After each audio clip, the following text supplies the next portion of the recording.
Good evening. Welcome to our 2020 Forum Series organized by Florida Today, the League of Women Voters of the Space Coast, and Eastern Florida State College. Tonight, you're going to meet two candidates running for the Brevard County Commission District 1. It covers North Brevard, including Cocoa, Port St. John's, Sharps, Titusville, and Mims. There are, like I said, two candidates on the November 3rd ballot. I am Isadora Ringel. I will be your host this evening, and I am Florida Today's engagement editor. And the two candidates on the ballot are the incumbent Republican Rita Pritchett and Democrat Dwight Seigler. Welcome, candidates. Thank you for being here with us. Hi, thank you. And my apologies, we had to start a little late this evening because we were having some technical difficulties, but thank you for waiting for us, as we know for voters to hear from candidates. So I'm going to go over the rules for tonight, and then we're going to begin with opening statements. So each candidate will have a minute and a half to answer my questions, and they also get a 30-second rebuttal, which will only be used if one of the candidates brings up the other candidate. So without further ado, let's begin with our opening statement. And Commissioner Pritchett, why don't you start? You have a minute and a half. Thank you, ma'am. My name is Rita Pritchett, and I'm running for my second term of County Commission up here in District 1. And I have lived in Brevard County all but 3 months of my life. My parents moved over here when I was a baby, and I've been here since. And I love our community. I love the people here. I worked through, my education here in this area. I went to Brevard Community College at that time. It's now Eastern Florida State College. I went to the University of Central Florida. I earned my bachelor's in business and my master's in accounting. I have a CPA. I currently was able to start teaching classes at the college. So I teach tax and accounting classes there. I am also a member and a staff member at New Life Christian Fellowship, a church here in North Brevard. And I have a wonderful husband. We have 6 children, and we have 8 children, and I love our community, and I'm just thankful to have the opportunity to be here and to greet the citizens of Brevard County. Thank you. So now let's meet Democrat Dwight Seigler. Mrs. Seigler, you have a minute and a half to introduce yourself to voters. Hello, I'm Dwight Seigler, and thank you all for having me. I'm a disabled Army veteran, and I'm running for Brevard County District 1 County Commissioner because I grew up in unincorporated North Brevard on a dirt road in the East Mims community. I've been on a 3-year listening tour in the unincorporated communities of District 1. And I've heard their cry about the lack of concern about the COVID-19 from this board of county commissioners. I've seen the flooding problems in Scottsmore as recent as Tuesday. I've seen the flooding problems in West Cocoa, Sharps area. I've heard the people cry, and I've heard the gunshots that comes from the sheriff's firing range out in West Cocoa. It sounds like you're in Iraq in a firefight. These people have been complaining about that for years. And it seems like there's no one listening.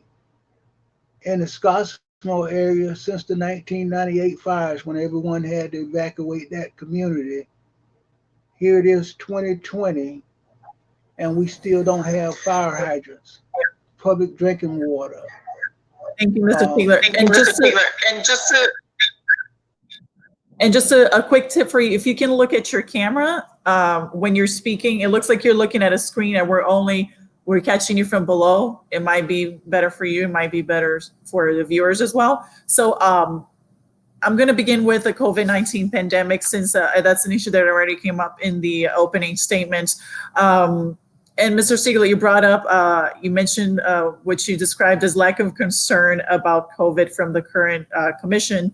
And so I would like to get an assessment from both the candidates of how the county commission has dealt with the COVID-19 pandemic. And Mr. Seigler, you're going first. Again, you have a minute and a half.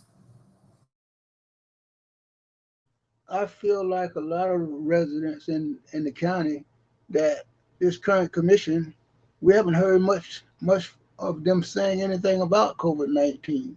They haven't been giving public updates as far as we're concerned.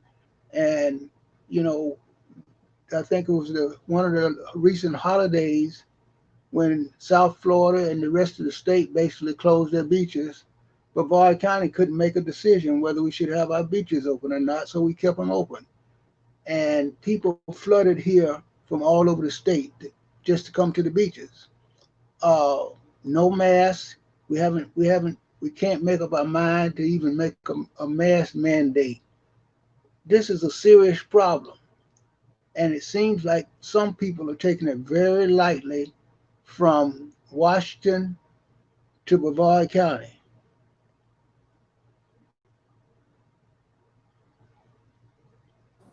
All right, Commissioner Pritchett, what your assessment of how the commission has dealt with the COVID-19 pandemic? Thank you, Isadora. I want to start with that we have never had to deal with something like this before. And I don't know if everything was done right or done wrong, but I got to say in hindsight, there was probably a few things that could have done better. And maybe there was a few things that was maybe done too strongly. But, you know, all in all, this has been a brand new item. And it did bring up the question in my mind, are we ready for something like this? And the answer is no. But I don't know if we'll ever be ready for something like this. If it would have been worse and the death rates would have been even higher than what we've been seeing, you know, it's a terrible thing to happen. How do you prepare for a catastrophe? But all in all, I think people did their very best to manage this. So I think that's a good thing. The county commission did send out a resolution saying that we really want you to wear a mask. Please stay 6 feet away. Please wash your hands. Please be careful when you're around the population that has a higher chance of having a bad infection. So, you know, we're all working together hard as a community, and we've seen that response. Although there wasn't a mandated mask mandate, I said that funny. Although we didn't mandate a mask, people were still wearing their mask, and our infection rates were the same as those places that mandated them. The problem with mandating is you can't enforce it. So I think all in all, we did a pretty good job trying to balance the mental health of people with the virus.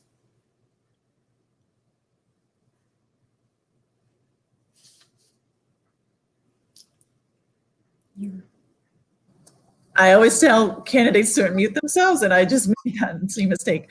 So I'll start over. You brought up the issue with mask mandates. You were among the majority on the commission who voted to reject mandating masks inside of businesses. I was wondering if you could describe why you took that position, and for Mr. Seigler to describe how you would have voted, but we'll start with Commissioner Pritchett.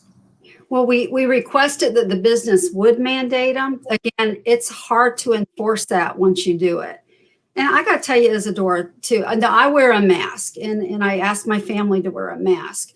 But there's so much conflicting information on whether you should or shouldn't wear a mask. I mean, even the CDC changes its mind all the time.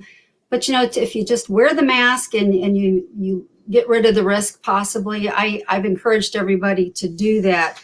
As far as mandating, it's really tough to enforce it. So when you go on mandating items that you can't even enforce, and then you have people that are just mad about mandating and not mandating, but the businesses did the right thing. They did it to go into their stores, which greatly helped the situation that we're in. But again, if you're a high-risk person, please take care of yourself. Wear a mask, stay away from people, wash your hands, and let's keep you healthy. And Mr. Seigler, the floor is yours. Would you have voted for a mask mandate, and why? For a mask mandate, and why? I would have voted for a mask mandate. And first of all, the CDC hasn't been changing its mind back and forth. The CDC is having its hands twisted just to try to make statements to make some people happy. But I would have had a mask mandate knowing that we can't really enforce it. But more people would just follow it just because it's a mandate. You know, people don't like to wear seatbelts, but it's mandated.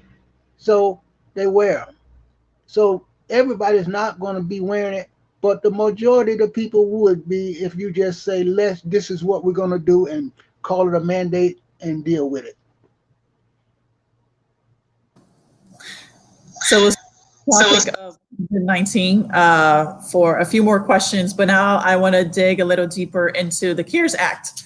As you know, Brevard County received more than $100 million from Congress through the CARES Act and in relief for the COVID-19 pandemic. And among the county's allocations are grants to small businesses and nonprofits, grants for individuals financially hurt by COVID-19, including for rental or mortgage assistance, help for food pantries, food banks, and other entities.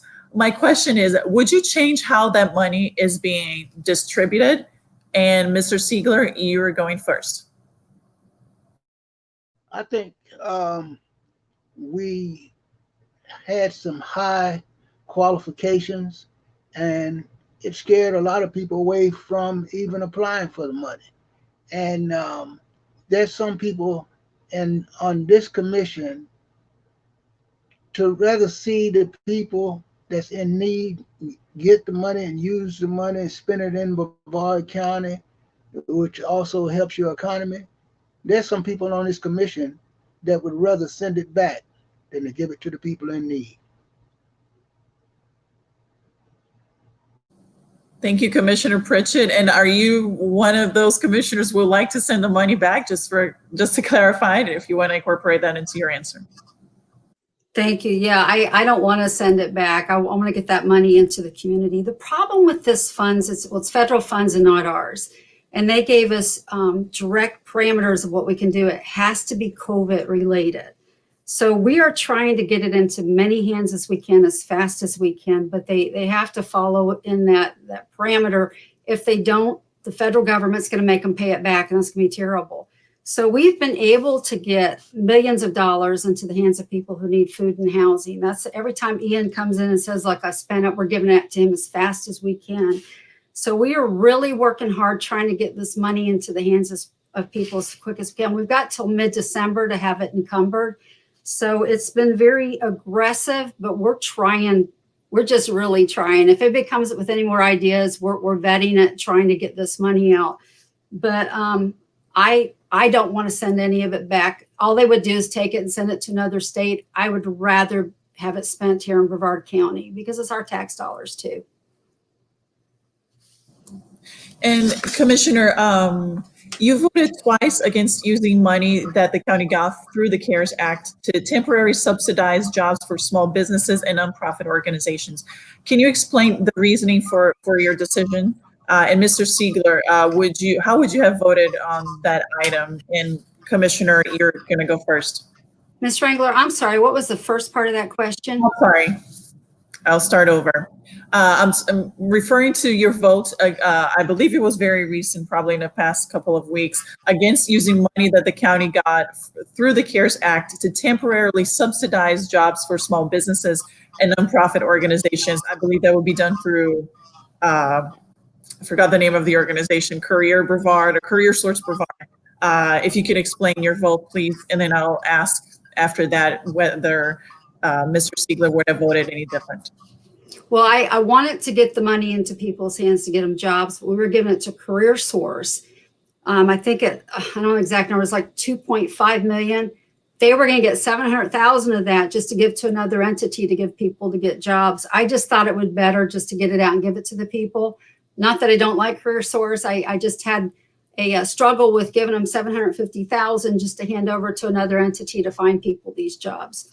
The government's been doing PPP programs, trying to help companies hire individuals back. So I'm hoping they open up the categories on this. So like companies that aren't able to pay their employees that didn't get the PPP are able to use this money as well. The clerk of courts had this problem. He didn't have enough revenues coming in. He had to lay off a lot of his staff. So we gave him $500,000 out of the general fund, hoping that this CARES Act will open up and we're allowed to give him some of those funds back.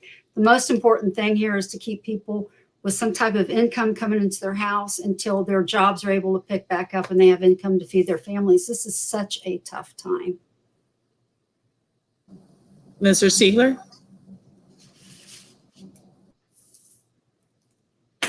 hoping that this CARES Act will open up and we're allowed to give him some of those funds back.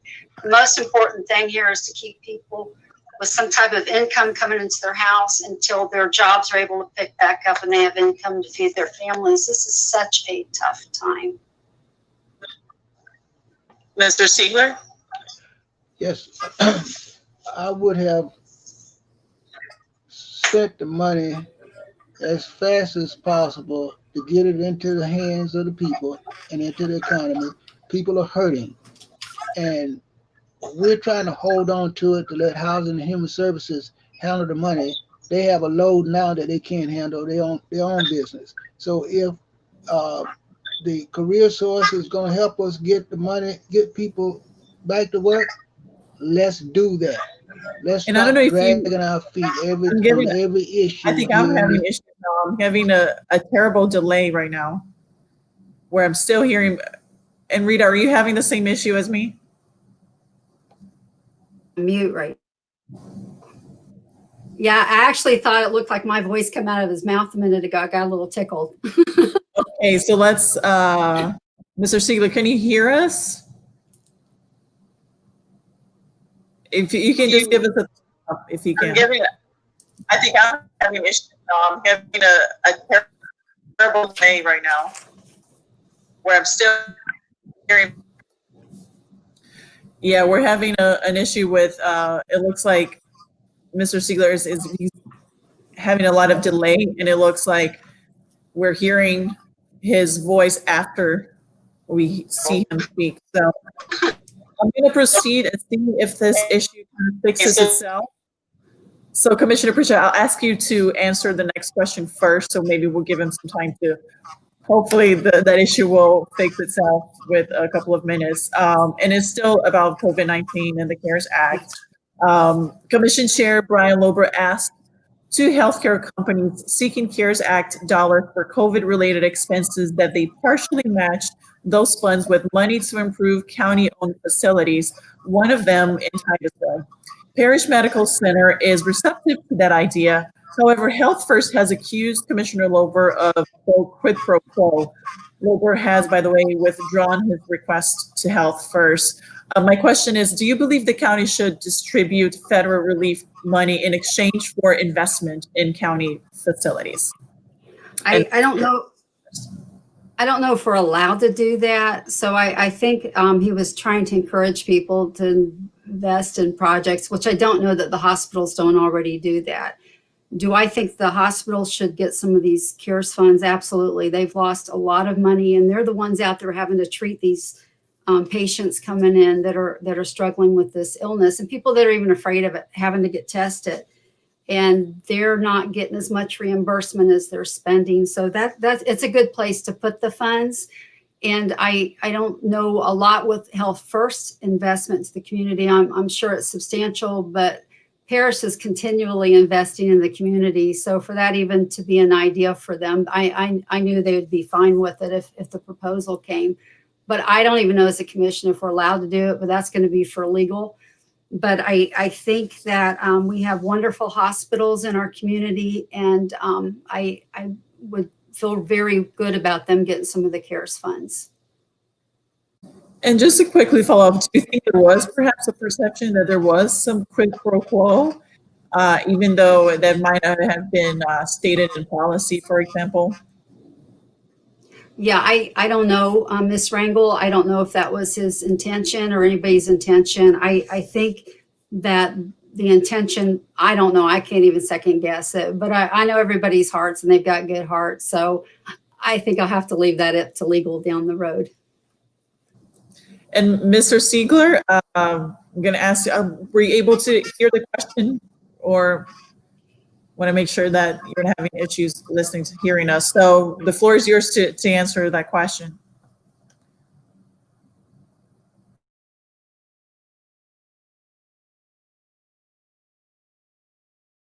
And you're muted. Would you unmute yourself? If we're allowed to do it, but that's going to be for legal. But I think that we have wonderful hospitals in our community, and I would feel very good about them getting some of the CARES funds. Um, just a quick follow-up, do you think there was perhaps a perception that there was some? Okay, so Mr. Chico, I'm going to ask you to log out and log back in because we just cannot hear you. We see you, but we don't hear your voice until maybe 30 seconds later. So we'll take a short break here and see if he can fix his issues. My apologies to Commissioner Pritchett and our viewers. Unfortunately, in times of COVID, we have also been forced to adjust and do these forums virtually instead of in person. And we know that people have different Wi-Fi capabilities, different computer capabilities. So sometimes these issues do arise. It's happened before. This is not my first ride. And we're gonna see if Mr. Seigler is able to log back in and see if he sounds good. Good. He's back with us. Mr. Seigler, can you hear us? Can you hear us? Yes, I can. Okay, we're still having some Okay, we're still for now. Okay, can you hear me?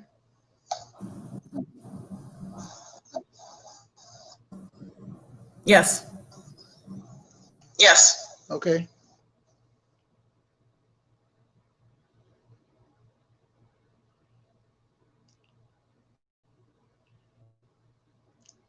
I'm here.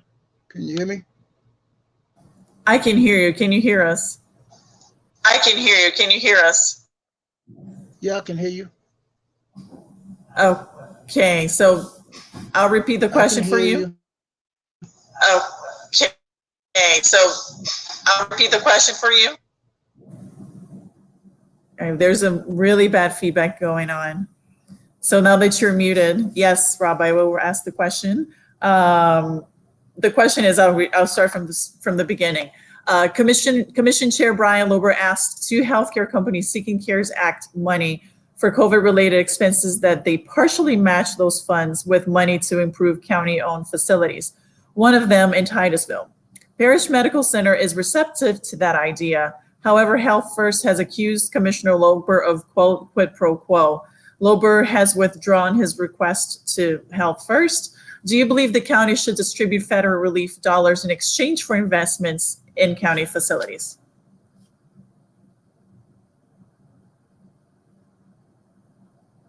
And the floor is yours.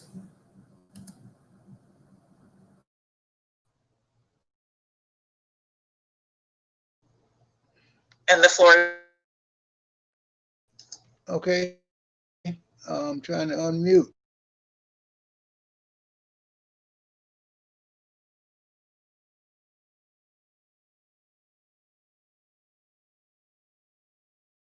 You're still muted.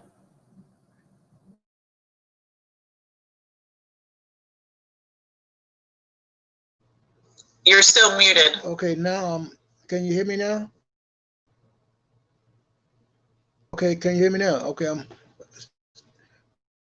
Yes. Okay, it's to me that the board. Yes. It seems like to me, it seems like Commissioner Lobo, when he's being the chair, he's off doing things, and the rest of the commissioners not really understanding what he's doing. So I believe if we're going to do anything like that, it should be all the commissioners coming together, discussing it, and having a vote on it to decide, along with legal, whether it should and can be done.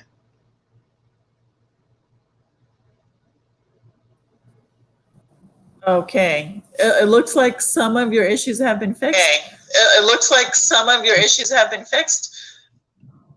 I'll just ask you to keep yourself muted for now.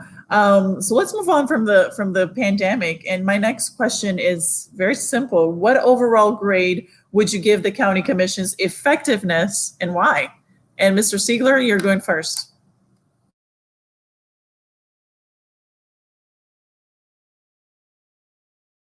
And you're muted.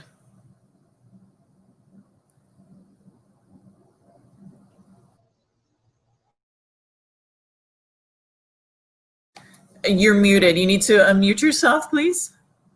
Please. I just did. Okay. I would give the Board of County Commissioners a D. And the reason why is because District 1 County Commissioner, we haven't seen her in the East Mims community in 4 years. West Cocoa is telling me that they've seen her one time and they almost had to threaten her to get there. I'm not sure if it's Scottsmore either once or none. Same thing with Sharps. So we have a county commissioner that, as I walk around and ask people in these different communities, who is the county commissioner, they don't even know. So I feel like the county commissioner has been out of touch since Truman Scarborough left office. So the unincorporated people have the county, unlike the municipalities. And when the commissioners are somewhere doing their other daytime job and only commissioning when they have the meetings, that's not what I feel like a county commissioner should be doing. I would be having at least Zoom town hall meetings at least twice a month to bring the people up to date of what's going on. And Commissioner, would you mind addressing these allegations that Mr. Seigler made that you're absent from parts of the district? If you'd like to incorporate that into your answer.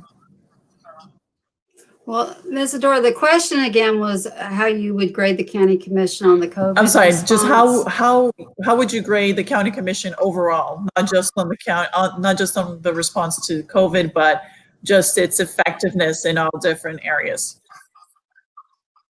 Okay. I think we're doing great. We have an ability now to really have a lot of discussion. And although we don't always agree on the same outcome, we're learning to compromise on the path to get there, which I think we've had a lot of great progress as far as how to fund things that are good for the community, how to not spend so much money in areas that might not be so necessary to save taxpayer dollars. Again, we don't always get along up there, but there's been an ability for communication. And so I have to tell you, because of that, I think we've done a good job together. I wish they would all vote with me every time because I think my opinion's the best one, but I'll take what I can get. But I think the overall effectiveness of this commission has been pretty good. We've got a few moments that absolutely need some work, but I think overall we've done pretty good. So is there room for improvement? Yes, but overall I think it's been a good commission. Everybody studies hard. They come in knowing their stuff. Nobody's voting emotionally. Pretty much. And so I think we've done a good job getting things done. We've got money established for roads. We're taking care of the lagoon. We're taking care of projects that we've been trying to fund for a long period of time. So I think we've done a good job. As far as the other things, community calls me all the time. My door's always open. I give my cell phone number out, 321-223-8774. I've met anybody who's called for an appointment. So I don't know if that's true. I can't argue what people just say, but I feel very connected to my community. I love my community. Okay, so let's move on to the next question. Also very simple. What are the biggest issues in District 1 and how do you plan to address them? And Commissioner, you're going first. We're still working real hard on job creation, and we've done a good job over the last, I think, 8 years. Robin Fisher came in and developed the North Brevard Economic Development Zone, and we've brought in a lot of new businesses into the area. We've helped bring some commercial space into our community, so we've still got job creation going pretty strongly. The overall state unemployment rate through this, I think it's like 11.4%. Brevard County, we're down to like 9.2. And I think that's because of the work we've done with job creation. So that's still very, very important. Public safety right now is very important. Our community gets along. So I'm really proud of us. We've worked hard through these challenging times. We still have to work hard on infrastructure. We have stormwater issues up here. There's been a lot of neighborhoods that have gone into very wet areas. So we're working very hard trying to manage those stormwater situations that we're having to deal with. The overall water level is starting to go up. And I think in the next 20 years, it's supposed to be almost 2 feet higher than now. So we're having to do a lot of strategic decisions now of how to keep the new projects going in areas where they're not going to have flooding. So it's a lot of fun. Strategically, you've got to play with all these things and be ready. But I think job creation is still going to be the number one thing we got to do to keep people feeding their families. Thank you. And the question again is, what is the biggest issue facing one, into and very what is wet the areas? So we're working very, very hard trying to manage those stormwater situations that we're And again, we're getting that deal with. terrible feedback. The again. overall water I'm level gonna have to. is starting to go up, and I think in the next 20 years, it's Yeah, we're getting terrible feedback. I'm sorry. We cannot hear you. We're actually hearing decisions now and- of how to Oh. keep the new project. Again, we apologize for the technical issues we're having. Dwight, we're actually hearing Commissioner Pritchett's answer on top of you, so we cannot hear what you're saying. There seems to be something going on with your connection, perhaps. The one thing we got to do, Yeah. feeding their families. Okay. And is Do this again. And we're trying to ask you to log out and then log back in. Dwight, if we do that, we'll wait a few minutes. And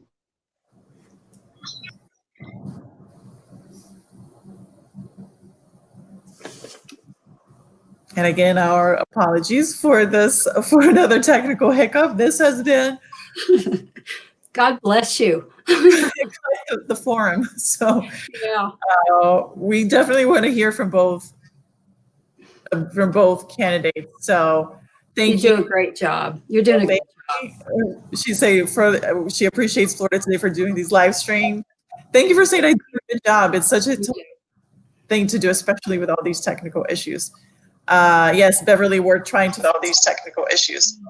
yes, Beverly, we're trying to.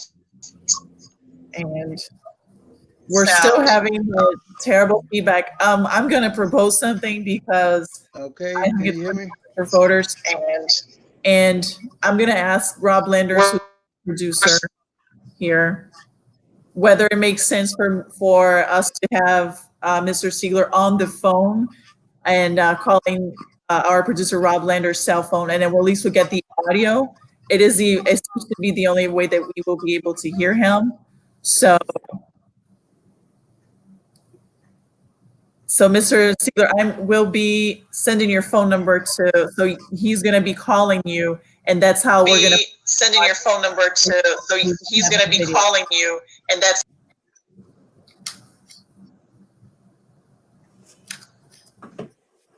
If the viewers can just have a little bit of patience, we're working really hard to fix this issue. So we apologize. Okay. And hopefully this time we will be able to fix this. And I swear to God, and the commissioners can attest to this, we did an equipment test on Monday. And it worked. And everything was fine, but sometimes these last minute things just happen. So we will wait for Dwight for a few more minutes.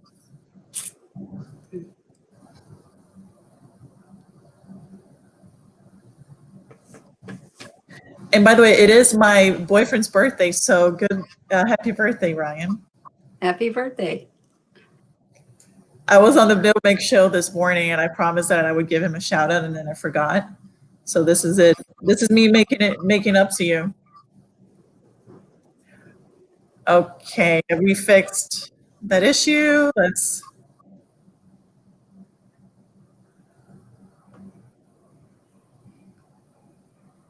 Okay. All right, can you hear us? Yes, I can. Okay, so we can hear you. There's no feedback. So I'm gonna ask you, we'll just start that question again. And I'm gonna ask you the question again because I forgot what the question was for a minute. So The question was, what are the biggest issues in District 1 and how would you address them? COVID-19, there was no testing done up on this end of the county like it was down in Palm Bay. A lot of people didn't have the transportation to be able to go down. And when you need to have the type of testing where testing is done and the results is in 1 to 2 days. Job creation, we're going to have to think outside of the box. We brag about the North Brevard Economic Development Zone all the time. Most of those jobs, they say they're going to have 600 people. They bring 500 people with them, and that 100 people are high-paying jobs. So at the end of the day, the local taxpayers are not seeing those jobs. Infrastructure. The commissioner said they're doing a great job with infrastructure. As I ride around, you can see most of the problem with the flooding is that up on District 1, they're getting the same budget for road and bridge as the District 4 and 5, which has very few ditches and dirt roads. So the ditches are not being maintained and the culverts are not being cleaned out, and the evidence is there to show it. So that's where the flooding problems are coming from in the Scottsmore community. Like I said, I was just up there the other day for a few hours, and a lot of these things can be fixed with proper manpower. All right, so I actually want to follow up on the issue of flooding. In doing some research for today's forum, I went on Mr. Seigler's website, and on it, you referred to West Cocoa drainage issues and flooding in some communities there. Mr. Seigler, you call for getting to the root of the problem. My question to both candidates is, what needs to happen to address that issue? The problem, to get to the root of the problem, I believe we need to sit down, seriously take a serious look at where we at and how we're going to fix it. And that means the commission sitting down with Road and Bridge and everybody around the table, along with the communities that are having the problems, so that they can point out the issues that needs to be addressed, and not just send a crew out on their own and they do a little cleaning, and then when it rains, if it's flooding now, just imagine if a hurricane happens to come and slowly hang around on our coast for a couple of days, dumping great inches of water. We're going to have some serious problems. People are going to need. I saw a house the other day. Those people basically need a boat. The water is about 3 to 4 inches on the ground, all the way around the house. That's sad. Thank you, Commissioner. And don't forget to unmute yourself. Oh, you're muted. There you go. Okay, there you go. When we start having these heavy rains, I've got a few areas in District 1 where we have severe flooding. I've got Wendover, I've got a lot of spots in Port St. John. I have some in Canaveral Groves. I do have some in West Cocoa, and they typically will let me know, and we'll get on the ball trying to solve a lot of them short term. There's been some long-term things that we've been trying to accomplish in some areas, but some of the areas in such low area that as these water tables go up, it's getting harder and harder to try to figure out what to do. I want to correct something. We don't have the same amount of money we're spending in every district. I have 41% of the unincorporated. I get 41% of these funds. And we sit down continually and we try to get the strategic areas first, the ones that are in the worst shapes of trying to bring some money in there and try to fix some of these problems. Road and Bridge are wonderful. They put in a lot of good input. And I'm telling you, I hear from the community, and when they come in, we sit down and we try to brainstorm and try to figure out what we can do, what we can afford to do. A lot of these projects are very expensive, but we try to figure out how to move that storm water along and get it out of the areas. If you just have bad weather event like we just got through, these heavy rains coming in, it's hard for a few days to try to figure out what to do with all of that excess water. Hurricanes, again, they're hard too. But some of these areas are just in low areas, and we're trying to figure out phases of how to move that water out of areas. We're not the only ones that have the same problem in Merritt Island. So, Thank you. Now let's talk about the budget. Local governments everywhere are bracing for budget shortfalls because of the coronavirus pandemic. What are your priorities in the budget, and what should be on the chopping block first? And Commissioner, you go first. Thank you. We just approved a budget. I tried to hold back all the pay increases this year to pause them till we know where we're going to land. And ma'am, I agree. I think we're going to see a substantial situation that we've got to be strategically ready for. When we went through the housing problem, the banking situation, I'm not sure county governments did, or the local governments did a good job being strategically ready for that or stopping the increases.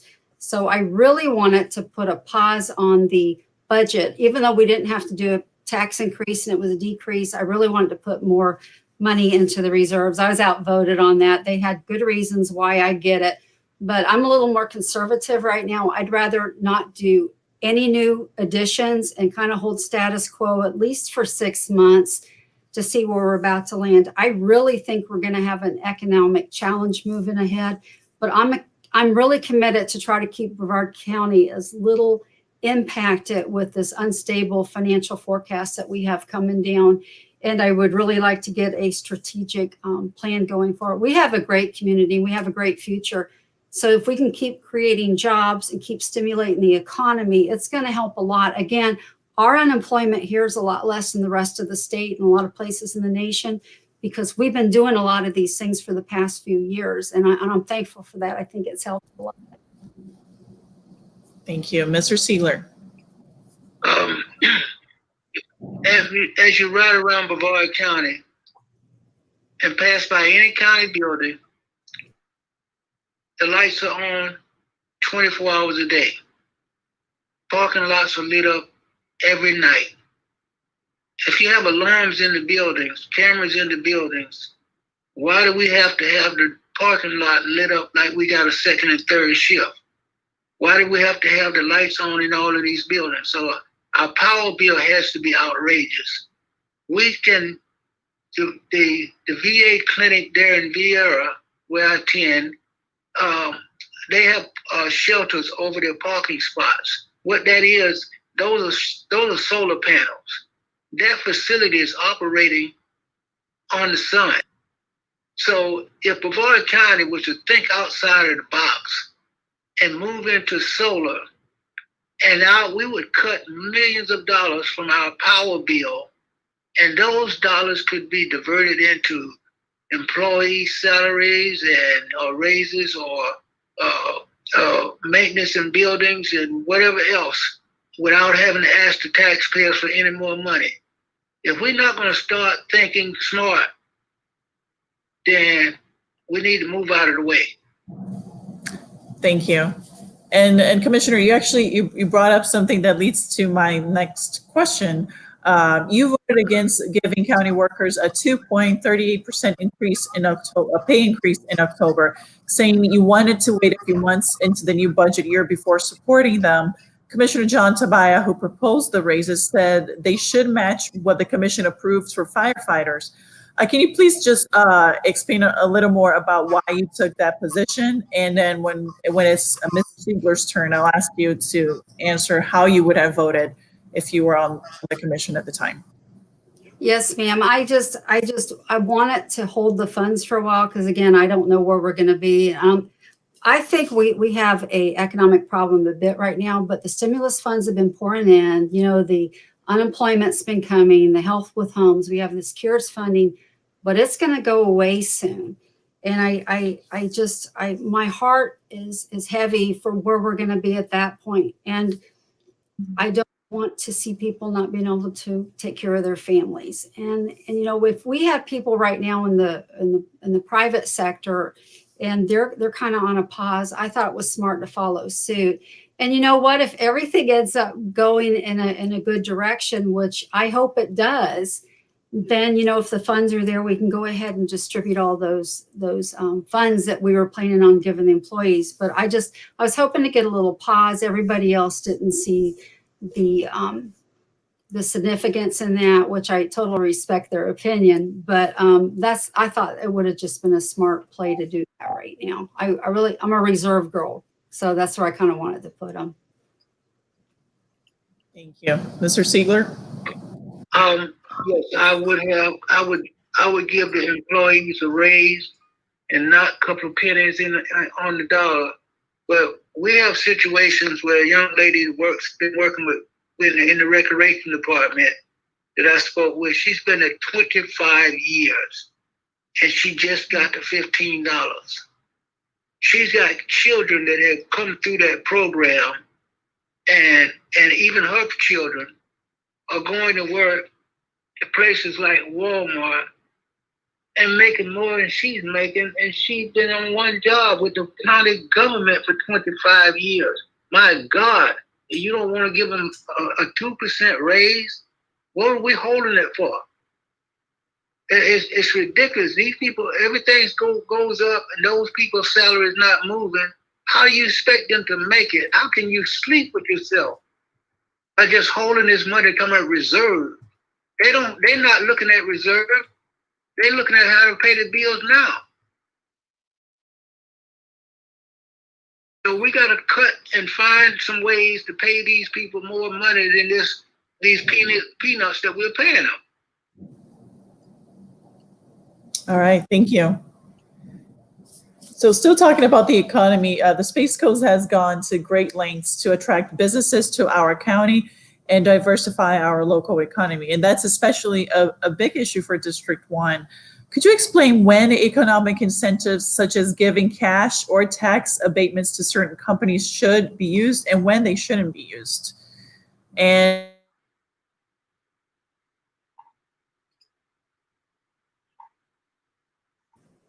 Ms. Wrangler, I lost you on the very end of that, so I'm going to take a guess at what the end of your sentence was. Let me just remark real quick before I move on. The county commission has given a 12% pay increase to our employees since I've been on the commission, which is a pretty nice increase because they needed it.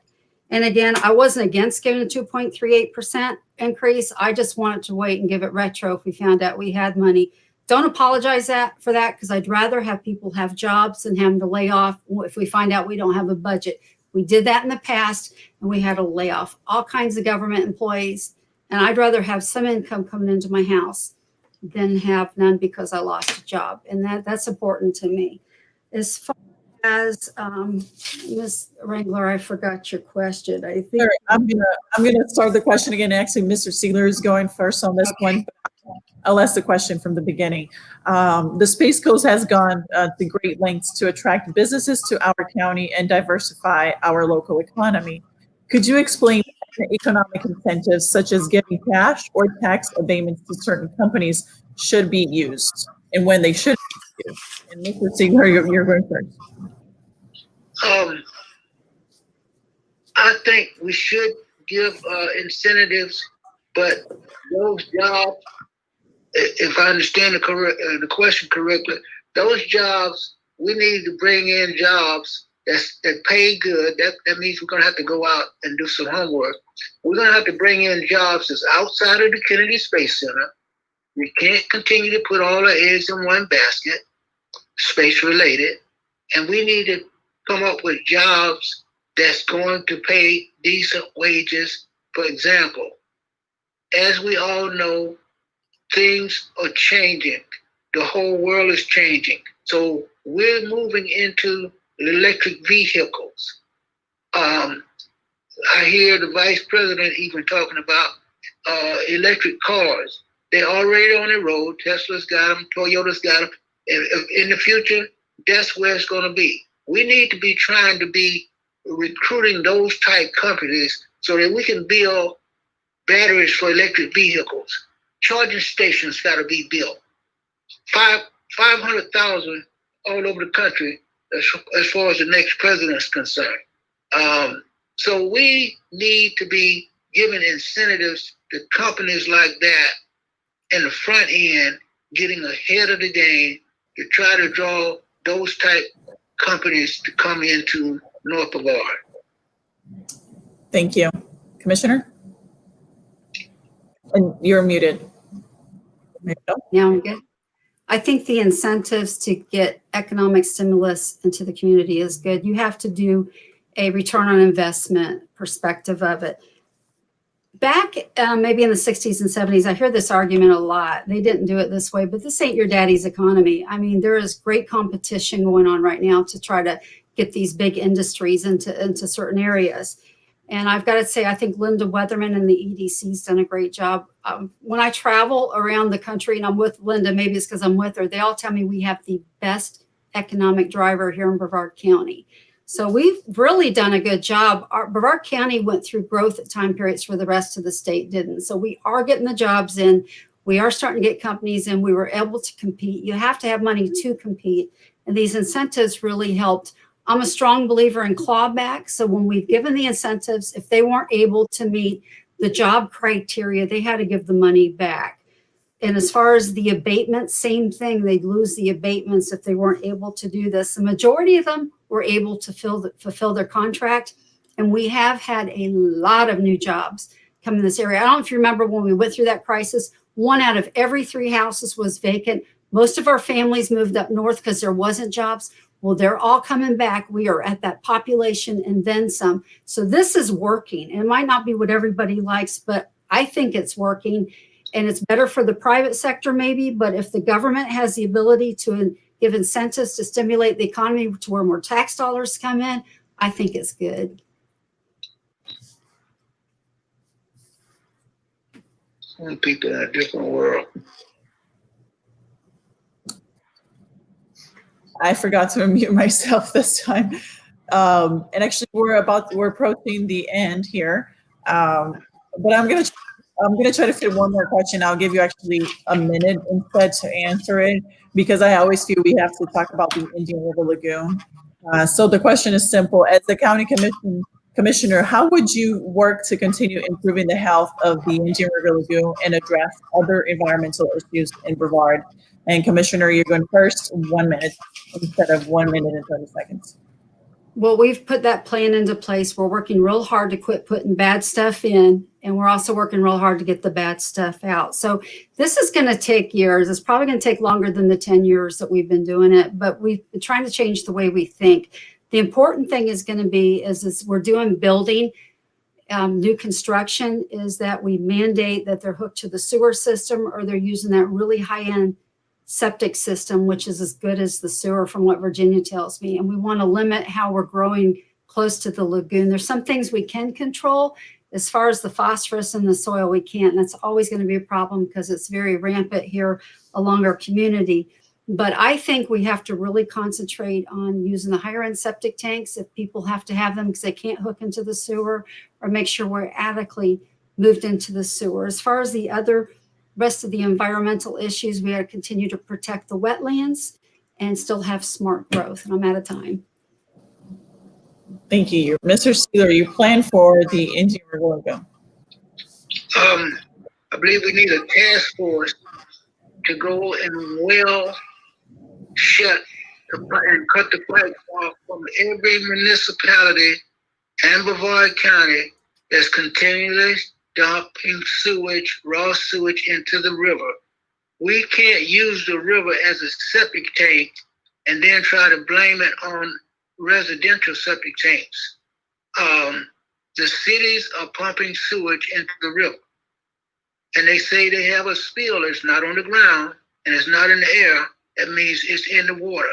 If they still have pipes that's running into the river, how can you keep telling us that they're not doing it? If they're not doing it, then let's remove those pipes from going into the river and let's get real with the people and stop playing games. We decided to tax ourselves a half-cent sales tax on every dollar to clean up the river, but we as the cities are still polluting it. All right, thank you. So now let's move on to our closing statements. And Mr. Seigler, you go first. I thank you all thank you for Florida Today and Florida Eastern State College and the League of Women Voters for this forum. I thank the listeners for coming on to hear what the current commissioner and the next commissioner has to say. I believe that I will make a better commissioner because I will listen. I will visit every community on a regular basis since I am a disabled Army veteran that has time to go out and look at the problems with the people. We're not getting that now. We're not getting that kind of attention. So if you want to continue down the same road, you're going to get the same thing. So if you haven't seen any change in your community as far as improvements in the past 4 years, then what do you expect to get in the next 4 years if you put the same bad tires on the car? You're not going to get good mileage. So therefore, I'm asking you to give me the opportunity to represent you as the District 1 County Commissioner. Thank you. Commissioner Pritchett, your last thoughts. I think that you have lived through probably the worst nightmare you've ever had to on one of these programs. And you've been a real trooper. Thank you to Florida Today. Thank you to your staff out there working behind the scenes. Thank you to the Florida League of Women's Voters. I'd like to thank them as well. I want to thank my commission staff, Marsha Newell, Nate Smith, and Carol Massalina. I want to thank my husband. He's amazing. And I want to thank this great community. I have enjoyed serving this community the last 4 years as your county commissioner. I hope you give me the opportunity to do it longer. We have created great job growth. We have wonderful new housing going in. We've gone from a very depressed area to a very happy, hopeful area. And I'm blessed to get to serve you here. And I'm very thankful to my Lord for allowing me the opportunity to do so. And I just pray my community will stay blessed and prosper. Well, thank you, candidates, and thank you, viewers, for sticking with us. And we had some technical difficulties, but we made it. We're able to hear Dwight Seigler much better. I also want to thank my producer, Rob Landers, behind the scenes. He saved us today. Again, this race will be on the November 3rd election. Make sure you do your homework and make sure you vote, and have a good evening.